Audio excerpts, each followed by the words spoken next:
നിർണായകമായ ഒരു അഭിസംബോധന കാത്തിരിക്കുകയാണ് ലോകം. ട്രംപിന്റെ അമേരിക്കക്കാരുള്ള അഭിസംബോധന ഏതാണ്ട് മിനിറ്റുകൾക്കകം ആരംഭിക്കും. ഇന്നലെ രാത്രിയിലും വന്നു പ്രസ്താവന, യുദ്ധം ഉടൻ അവസാനിക്കും, കരാറില്ലാതെ തന്നെ അവസാനിക്കുമെന്നൊക്കെ ഉള്ളത്. അതിനെ തള്ളി ഇറാൻ രംഗത്ത് വരുന്നു. നിർണായകമായ അഭിസംബോധനയിൽ എന്തെങ്കിലും ഒരു പ്രഖ്യാപനം പ്രതീക്ഷിക്കേണ്ടതുണ്ടോ? Good morning Gokul, Amrita. Iran യുദ്ധത്തിൽ അമേരിക്കയുടെ ഈ യുദ്ധത്തിൽ ഇതുവരെയുള്ള പുരോഗതിയും അതുപോലെ മുന്നോട്ടുള്ള നയങ്ങളും വിശദീകരിക്കുവാൻ കൃത്യമായിട്ട് പറഞ്ഞാൽ 15 മിനിറ്റിനുള്ളിൽ US പ്രസിഡന്റ് ഡൊണാൾഡ് ട്രംപ് രാജ്യത്തെ അഭിസംബോധന ചെയ്യും. അത് മാത്രമല്ല, ഈ വരും ആഴ്ചകളിൽ യുദ്ധം അവസാനിപ്പിക്കുവാൻ കഴിയുമെന്നുള്ള ഒരു ശുഭപ്രതീക്ഷ ഡൊണാൾഡ് ട്രംപ് പങ്കുവെക്കുമെന്നുള്ള സൂചനകളാണ് വാഷിംഗ്ടണിൽ നിന്ന് ലഭിക്കുന്നത്.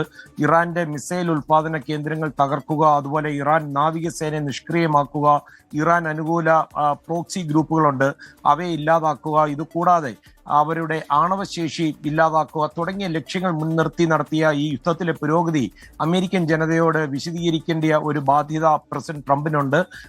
അതെന്താണെന്ന് കേൾക്കാൻ വേണ്ടി രാജ്യം കാത്തിരിക്കുകയാണ്. 2 മുതൽ 3 ആഴ്ചക്കുള്ളിൽ ഇറാന്റെ ദൗത്യം പൂർത്തിയാക്കി സൈന്യത്തിന് മടങ്ങാൻ കഴിയുമെന്ന് ട്രംപ് രാജ്യത്തിന് ഉറപ്പ് നൽകും എന്നുള്ളൊരു സൂചനകളും രാവിലെ മുതലേ ലഭിക്കുകയും ചെയ്യുന്നുണ്ട്.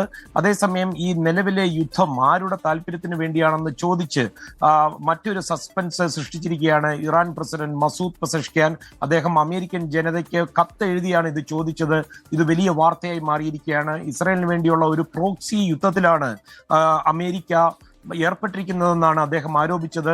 ഏറ്റുമുട്ടലോ അല്ലെങ്കിൽ ചർച്ചകളോ ഇതിൽ ഏതാണ് വേണ്ടതെന്ന് അമേരിക്കയ്ക്ക് തീരുമാനിക്കാം, എന്നാൽ ഏത് അധിനിവേശത്തെയും അതിജീവിക്കുവാൻ ഇറാന് സാധിക്കുമെന്ന് അദ്ദേഹം പറയുകയും ചെയ്യുന്നു.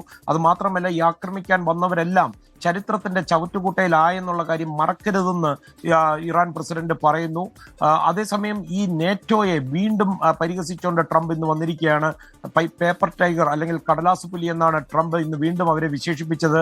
ഇറാനെ ഒറ്റയ്ക്ക് നേരിടുവാൻ അമേരിക്കയ്ക്ക് കരുത്തുണ്ടെന്ന് ട്രംപ് അവകാശപ്പെട്ടു.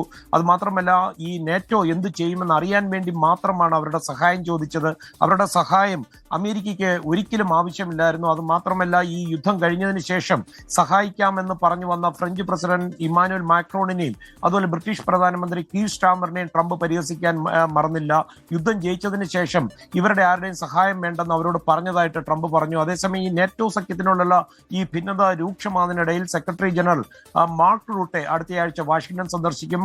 ട്രംപും ഈ മാർക്ക് റൂട്ടയും തമ്മിൽ വളരെ നല്ല വ്യക്തിബന്ധമുണ്ട്. എന്നാലും ഈ നേറ്റോ സഖ്യത്തിന്റെ ഭാവി സംബന്ധിച്ചുള്ള ഒരു ചോദ്യം ഈ സമയം ഈ അന്തരീക്ഷത്തിൽ ഉയർന്നു നിൽക്കുകയാണ്. ഇത് സംബന്ധിച്ചുള്ള സൂചനകളും ഡൊണാൾഡ് ട്രംപ് ഇന്ന് പങ്കുവെക്കും എന്ന് പ്രതീക്ഷിക്കുന്നു. ഗോകുൽ, അമൃത. ശരി.